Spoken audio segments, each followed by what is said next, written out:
So who else is excited for How to Train Your Dragon 2?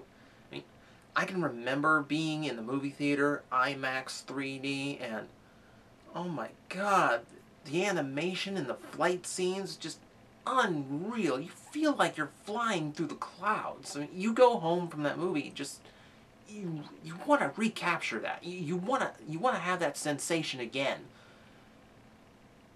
The trick to that is dragons aren't real.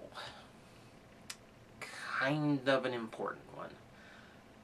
And it turns out the plastic dragons I own, they don't fly. Luckily, I've got an alternative.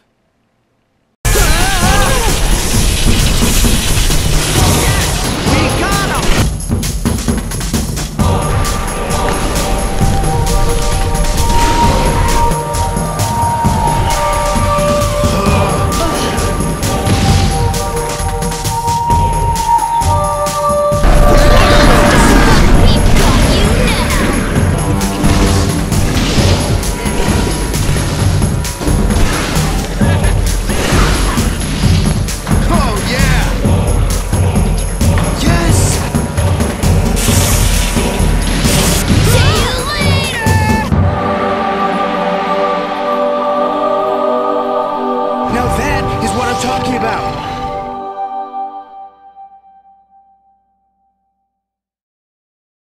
When Little Orbit asked me to give my audience a preview of their new How to Train Your Dragon 2 video game, I jumped at the chance. I'm a huge fan of the franchise, both the movies and the TV show. And I thought, well, this is a great chance to do something different and really throw something random at you guys. Now, before we begin, I do have to stress, I have not actually played the game yet, so I have no hands-on experience to speak of. This is just me going through some of the footage they sent me and just giving my general thoughts and just getting some discussion going about what looks like an interesting game. The first thing clear here is it's not one of those movie tie-in games that tries making a game around the storyline of the movie. Personally, I never liked that because, aside from being restrictive, spoilers! Instead, the game takes place prior to the movie, when you're tasked to do exactly what the title tells you, train your dragon, in a lot of competitive modes. To go from Dragon Novice... Why don't you stay back there where you belong, losers? to Dragon Master.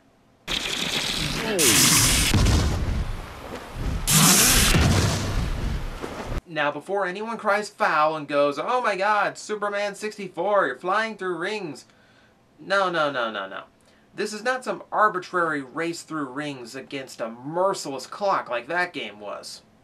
You're against the other dragons and riders from the main cast, with courses that can go in any direction and happen anywhere on the island of Berk, flying through tight crags or straight up sheer cliffs. Each dragon behaves differently, some faster, some more maneuverable, but some skills are universal. During a race, you can fireball your opponents to slow them down and gain an edge, but just like in the show and movie, there's a shot limit, so you can't just spam fireballs and hope to get in the lead. You only get so many before it has to recharge. There's also a move called the Viking Blitz. Get close enough and you can try and tackle a rider off their dragon to stop them in their tracks. Think of it like a kart racing game where you don't have to wait for power-ups to come by to do all the fun stuff. That said, there are power-ups. Blue rings on the course give you an extra item to use, from buckets to knock a rider off their dragon, shields and speed boosts, and my favorite, the eel. A well-timed eel's going to stun a dragon in its tracks long enough to take their spot in the race. That's one of the biggest things I took away from all of this footage. It's very clear that the developers looked at the movies and show and really took in a lot of the elements from shot limits, dragons' dislike of eels, and incorporated them into gameplay elements that really make sense for their usage. It's a great use of the dragon's world. Even the fire rings you're flying through are being blown by little dragons. I mean, this is something I can totally see Hiccup doing just so his friends could practice their riding. Speaking of, there's a lot of in-game banter from the writers as well, and it sounds like the voices from the TV show. Now, I don't have a cast list to confirm that, but they do sound right. You're never gonna catch me! Hey, get back here! This could be bad! Okay, I see my usual luck has returned. The races seem to be the main mode, but there's a lot more to it than that. There's another variation where instead of trying to finish first, you're grabbing sheep along the way and dropping them off at the start line to score points. It's a mode that challenges you to not only stay in the lead, but also keep your eye open for the rarer sheeps that are worth more points, letting you reach the score limit much faster. And again, it's a great use of the movie's elements. My favorite mode from what I've seen is Hot Shot, where you're tasked to fly across the island and blast as many targets as you can find within the time limit. Highest score wins. What makes this mode look like fun is, unlike the race modes where only you seem to be interacting with the rings you're flying through, here everyone's going after the same batch of targets. So there's fireballs flying everywhere. You're trying to shoot as many as you can. There's other shots flying in, taking the ones you were aiming for. You take theirs. It's absolute dragon chaos. Best kind of chaos, by the way. When you're not in the mood for competition, there's a free flight mode that lets you explore around the island of Berk, and even here there's things to do. You can find spots that count toward challenges by successfully flying through them, and each dragon has 50 tokens hidden around the island for you to collect. I personally love collectibles in games, but especially when they're done like this, because when you're done collecting all 50, you unlock a special ability for that dragon. Because, let's face it, some of us need the edge.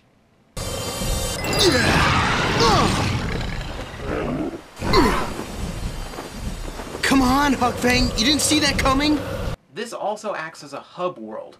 Once you've completed enough training, you unlock tournaments and new events accessed in this mode. Tournaments are 5 events back-to-back where the highest score at the end wins. The more you beat, the more you unlock. And the farther from home these events get, the more challenging the tournaments become. There's extra modes too, like this target practice game. Blast the Viking men, avoid the Viking women, see how good your fireball skills have gotten. There's a lot more to this game that I don't have footage to show you, from games of sheep snatching to more race modes to multiplayer modes, and games of tag with dragon fireballs. That might be the best idea I've ever heard of. To see all of those, you'll have to check out Little Orbit's YouTube channel, which you can... Oh, well, look at that. It's a convenient subscription link that just happened to show up at the right time. It's so hard to find graphics with good timing like that, but, you know, it's really worth the effort to track them down. So, click on that link if you want to see more, and to get a little bit from the developers who are playing the game as they're demonstrating the modes, because I'm sure they're doing a better job of explaining all of this than I am. From what I've seen so far, it looks like a pretty fun little game, with a lot of modes and variations to keep things interesting, and about the only way I can experience what it's like to train a dragon on the island of Berk. How to Train Your Dragon 2 drops for the PS3, 360, Wii, Wii U, and 3DS on June 10th. Ha ha! See you later! Huckfang, while other dragons smell, you smell nice.